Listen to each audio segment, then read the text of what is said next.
AI generated content का blog बना करके लोग खूब पैसे छाप रहे थे।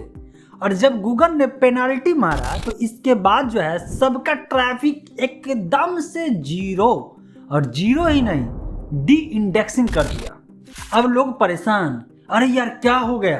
अभी आप देखेंगे ब्लॉगिंग के दुनिया में या कम्युनिटी में तो हाहाकार मचा हुआ है। गूगल ने जो अपडेट लाया और अपडेट लाने के बाद जो है हजारों नहीं लाखों वेबसाइट को जो है हिट किया है। अब वो वेबसाइट ओनर अब बता रहे हैं कि मेरा जो कंटेंट था वो एआई जनरेटेड कंटेंट था और 100% एआई जनरेटेड कंटेंट था। अब वो लोग जो सोच रहे थे यार एआई से जो है मैं ब्लॉग पोस्ट लिखता हूँ और ब्लॉग पोस्ट लिख करके खूब पैसे छापता हूँ, उनका क्या होगा, है ना। ये वीडियो उन सभी ब्लॉगर दोस्तों के लिए है जो ब्लॉगिंग के दुनिया में जो है कदम रखे हैं या ब्लॉगिंग से पैसे अर्न कर रहे हैं। समझना बेहद ज़रूरी है। हुआ ये था कि जब ब्लॉगिंग के दुनिया में एआई ने एंट्री लिया और एआई जनरेटेड जो है आर्टिकल लिखना शुरू हुआ तो बहुत सारे लोग वीडियो बनाना शुरू किए। अब क्या है तो एआई से जो है वीडियो तो छोड़िए, टेक्स्ट भी लिखेंगे, कंटेंट बनाएंगे और वो कंटेंट कॉपी पेस्ट करके जो है ब्लॉग पोस्ट पब्लिश करते थे।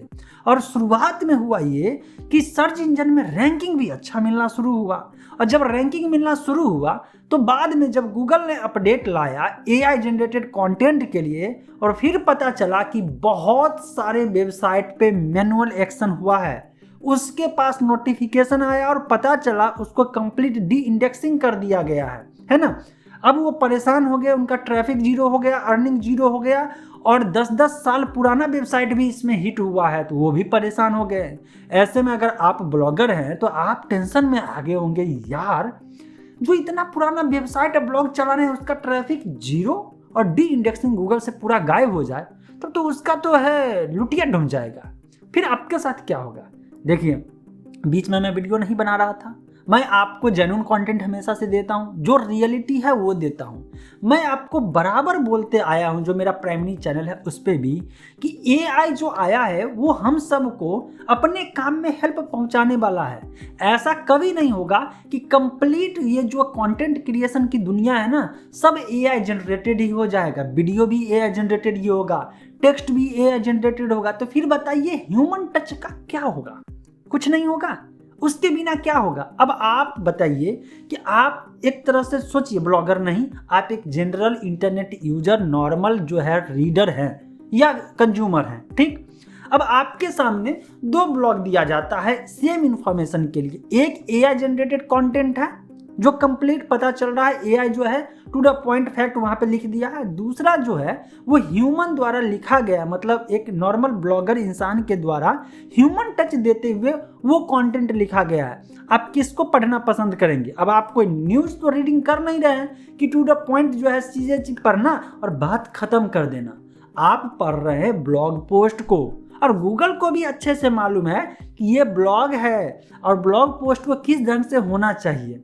फिर गूगल ने लाना शुरू किया अपडेट, और मास लेवल पे जब इम्प्लीमेंट हुआ ये चीज़ तो ब्लॉग हो गया अफेक्टेड। वो ब्लॉग जिस पे एआई जनरेटेड कंटेंट हुआ करता था। अभी की बात मैं बता रहा हूँ, ऐसे ऐसे टूल्स अवेलेबल है जिससे डिटेक्ट कर सकते हैं कि कौन सा ब्लॉग पोस्ट या ब्लॉग जो है कंप्लीट एआई जनरेटेड कंटेंट लिख करके जो है उसको रैंक किए हुए है, या कंटेंट लिख रहा है वो एआई लिख रहा है, कोई ह्यूमन नहीं लिख रहा है। क्योंकि आज के डेट में आप अगर एआई को कहिए किसी टॉपिक के बारे में और उसको जो स्पेसिफाई कर दीजिए कि इतने वर्ड में डिटेल में आर्टिकल लिख दीजिए, वो ढेरों आर्टिकल आपको जो है सेकेंडों में लिख करके दे देगा और मिनटों में आप एक ब्लॉग पोस्ट पब्लिश कर सकते हैं। और मैंने देखा उन सभी लोगों का वीडियो जो लोग कह रहे थे यार बस महीनों में जो है करोड़पति बन जाइए, लाखों छापना शुरू कर दीजिए। कैसे? क्योंकि अब आपको आर्टिकल लिखने का झंझट नहीं है, कंटेंट राइटर की ज़रूरत नहीं है, और अब आप जो है आर्टिकल एआई की मदद से तुरंत में जो 100-200 पोस्ट लिख सकते हैं। अब एक नॉर्मल इंसान के लिए 100 पोस्ट लिखने में कितना समय लगेगा, सोचना पड़ेगा, आर्टिकल को जो है अच्छे से जो चेक करना पड़ेगा, एसईओ रैंकिंग के अनुसार से ऑर्गेनाइज करना पड़ेगा, कीवर्ड उसमें देना पड़ेगा, सारे पॉइंट को ध्यान में रख करके, और इसके बाद आर्टिकल पब्लिश। एक आर्टिकल पब्लिश करने में तो पसीना छूट जाता है, यहाँ 100-200 आर्टिकल जो है एआई तुरंत लिख करके डाल देता है और लोग ऐसा ही हो जाएगा। चलो अब आपके मन में एक सवाल आएगा, देखिए वीडियो बहुत इंपॉर्टेंट है, आपके काम के लिए है, तो थोड़ा सा है वीडियो को देख लीजिए, क्योंकि कैरियर की बात है और ब्लॉगिंग में अर्निंग की बात है ना। अब एक बात बताइए, अगर एआई ही सब कुछ करेगा, मैं आपको बता रहा हूँ आर्टिकल लिखने के बारे में, तो फिर जो यूजर है वो आपके ब्लॉग पे आएगा क्यों? मान लीजिए किसी टॉपिक के बारे में कोई यूजर को सर्च किया, ठीक है, उसको जानकारी चाहिए, तो वो एआई टूल्स ऑलरेडी अवेलेबल है, बहुत सारे टूल्स तो फ्री में अवेलेबल है। माइक्रोसॉफ्ट ने फ्री में टूल दिया है ना, ओपन एआई ने फ्री में दिया ना, चैट जीपीटी जिसको कह रहे हैं। प्रीमियम छोड़ दीजिए, नॉर्मल इन्फॉर्मेशन के लिए फ्री में तो वहाँ पे मान लीजिए अवेलेबल है। अब अवेलेबल है तो ऐसे में वहीं से क्यों ना टू द पॉइंट पढ़ ले, direct all in one solution. क्यों बार बार वो सर्च इंजन में जाए, फिर सर्च करे, फिर जा करके जो है वहाँ पे किसी वेबसाइट पे जाए, ऐड दिखने को मिलेगा, वहाँ पे सही में होगा या नहीं होगा, 10 में से क्या चुनना। डायरेक्ट एआई वाला जो टूल्स है, चैट जीपीटी है, वहाँ पे जाए और नॉर्मल जो है कंटेंट ले ले, कंज्यूम कर ले। फिर ब्लॉगर की ज़रूरत कहाँ है? और गूगल यहाँ पे बैठा हुआ है, इसको अपना बिजनेस चलाना है या नहीं चलाना है? अच्छा मुझे एक बात बताइए, गूगल पे जो लोग जाते हैं क्या करने के लिए जाते हैं, और गूगल का पर्पस क्या होता है? देखिए हमेशा से मैं कहता हूँ, अगर आप सफल ब्लॉगर बनना चाहते हैं तो याद रखिए कि आपको कंज्यूमर को ध्यान में रखना पड़ेगा। कंज्यूमर आपका कौन है? कस्टमर आपका कौन है? एक इंटरनेट यूजर, एक रीडर है। और गूगल को बिजनेस सर्वाइव करने के लिए वो जो बेहतर एक इंटरनेट यूजर के लिए कौन वेबसाइट अच्छा कंटेंट प्रोवाइड करा सकता है, कितना ज़्यादा वैल्यूएबल प्रोवाइड करा सकता है, ये गूगल हमेशा सोचता है, उसी वेबसाइट को रैंक करता है, ठीक। और वही सटीक इन्फॉर्मेशन गूगल अपने यूजर को देता है ताकि लोग गूगल को नहीं छोड़े। अभी आपको अगर बिंग सर्च इंजन दिया जाए और गूगल दिया जाए, आप कहाँ पे पूरा भरोसा है कि कौन सर्च इंजन आपको सटीक इन्फॉर्मेशन दे देगा? आप अभी भी कहिएगा, माने या न मानिए, गूगल जितना भी आपका डेटा ले ले, ट्रैक कर ले, कुछ भी कर ले, इन्फॉर्मेशन सटीक गूगल ही देगा, राइट? देगा ना? विश्वास है ना? क्यों विश्वास है? क्योंकि गूगल उस सारे पैरामीटर पे खरा उतरता है। आज कंट्रोवर्सी की दुनिया में देखिए, जितने सोशल मीडिया वेबसाइट हैं, आप फेसबुक को उठा लीजिए, ट्विटर को उठा लीजिए और यूट्यूब को उठा लीजिए, सभी पे स्पैमिंग होता है।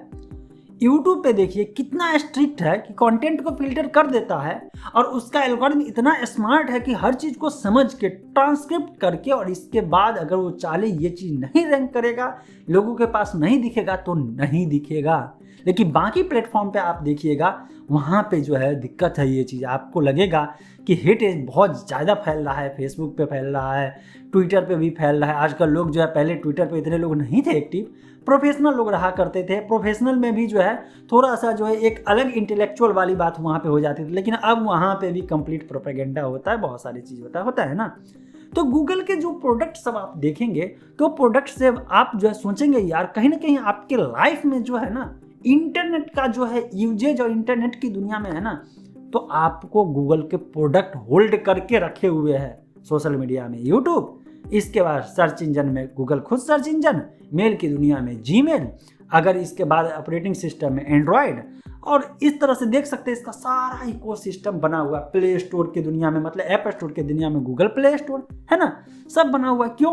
क्योंकि इसका पर्पस है कि कस्टमर को बेस्ट सर्विंग दे। और यहाँ पे कस्टमर के लिए जो है गूगल के प्लेटफॉर्म पे जो आते हैं कंटेंट क्रिएटर, तो कंटेंट क्रिएटर जो आते हैं पैसा कमाने के लिए, क्योंकि पता है गूगल में जो है रैंक करेगा, ट्रैफिक आएगा, पैसा कमाई होगा। तो गूगल कहता है पैसा कमाना चाहते हो, रुको।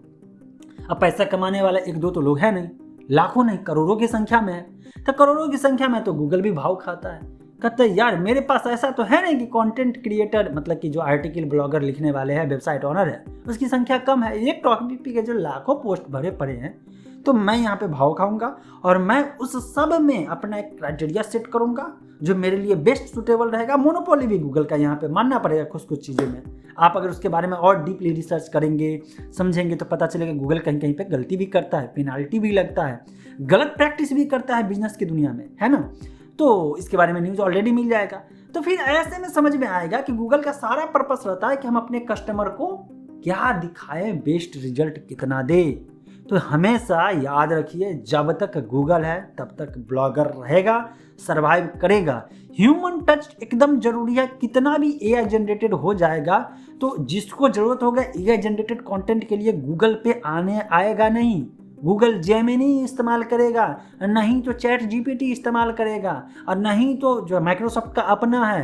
अब तो देख लीजिए ओपन एआई के साथ साथ जो है ओपन एआई का जो शुरुआत किया था वो जो है एक अलग टूल्स ही बना रहा है। देखिए ढेरों आपके पास ऑप्शन आ रहे हैं, एआई के टूल्स अवेलेबल आ रहा है, वहाँ से इन्फॉर्मेशन को ले लीजिए और एक पे एक इम्प्रूवमेंट हो रहा है। तो लोग गूगल या ब्लॉग पे आएगा ही क्यों? तो क्यों लिखना एआई जनरेटेड कंटेंट, क्यों बनाना भाई? देखो ब्लॉगर का मतलब होता है ना, आप खुद से मेहनत करके लिखिए, काम चोरी मत करिए। जहां काम चोरी करिएगा रिजल्ट उसी के अनुसार से होगा। किसी भी दुनिया में किसी भी फील्ड में काम चोरी नहीं चलेगा। आपको हमेशा अपडेटेड रहना है, आपको हमेशा बेस्ट पॉसिबल रिजल्ट देने की कोशिश करना है और आपको हमेशा ईमानदारी से काम करना है। देखिए काठ का घड़ा कहा जाता है, बार बार नहीं चढ़ता है। किसी गलत प्रैक्टिस के कारण आपको कभी ट्रैफिक मिल जाए, रैंकिंग हो जाए, खुश मत हो जाइएगा कि यार अब तो दुनिया जीत ली है, जुग जीत ली है। ऐसा नहीं है, आपको हमेशा से ईमानदारी से काम करना है। देखिए वीडियो थोड़ा लंबा जरूर हो गया, लेकिन ब्लॉगिंग के लिए ज़रूरी है कि आपको सही से मैं जो ऑनेस्टली जो चीज़ मैं फील करता हूँ, जो चीज़ मैं एक्सपीरियंस किया हूँ, वो चीज़ मैं आपके साथ शेयर करूँ। अब तुरंत में व्यू बढ़ाने के लिए कुछ तड़का मसाला लगा करके मैं भी बहुत कुछ कर सकता हूँ, लेकिन मैं सोचता है यार जाने दो। एनीवे मेरा ये वीडियो कैसा लगा